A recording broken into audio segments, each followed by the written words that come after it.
મેઘરાજાએ રૌદ્ર સ્વરૂપ ધારણ કરતા અમદાવાદ શહેર અને આસપાસના વિસ્તારો બેટમાં ફેરવાઈ ગયા. પશ્ચિમ વિસ્તારમાં આવેલા સાથલ ગામ અને મુખ્ય હાઈવે છેલ્લા 2 દિવસથી સતત પાણીમાં ગરકાવ છે. ભારે વરસાદ અને ઉપરવાસના પાણીના પ્રવાહને કારણે હાઈવે પર 4 થી 5 ફૂટ જેટલા પાણી ભરાઈ ગયા છે, જેના કારણે અનેક વાહનોને ઘરો ડૂબેલા છે. કારના એન્જિનમાં પાણી ભરાઈ જવાના કારણે અનેક વાહન ચાલકો પોતાની ગાડીઓ રસ્તા પર જ રેઢી મૂકીને સુરક્ષિત સ્થળે ખસી જવા મજબૂર બન્યા. વાહનો ફસાઈ જવાના કારણે ટ્રાફિક વ્યવહાર સંપૂર્ણપણે ઠપ થઈ ગયો. તંત્ર દ્વારા નાગરિકોને આ માર્ગો પર મુસાફરી ન કરવા માટે અપીલ કરાઈ છે.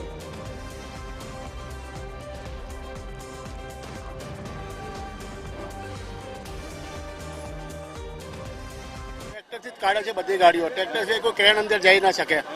પાણીનો ગરકાવ અત્યારે વધી રહ્યો છે. કેટલું નુકસાન ટ્રાન્સપોર્ટ વિભાગને? 125 ગાડી અંદર ફસાયેલી, 100 થી 125 ગાડીઓ ધીમે ધીમે રોજ 8 થી 10 ગાડી ઘટાય છે. ગાડી કાઢે પછી ખબર પડશે એક ગાડીમાં ઓછામાં ઓછું 70-80 હજારનું નુકસાન આવશે. અહીંયાથી વધીને લાખ રૂપિયા પણ આવી શકે. અમે ખુદ અમારા ટ્રેક્ટર બોલાવી કાઢ્યું છે. ટ્રેક્ટર વાળો એક ગાડી કાઢવાના 3000 રૂપિયા લે છે, 3 થી 4000 રૂપિયા. કોઈ સરકારની સહાય અમને મળતી નથી.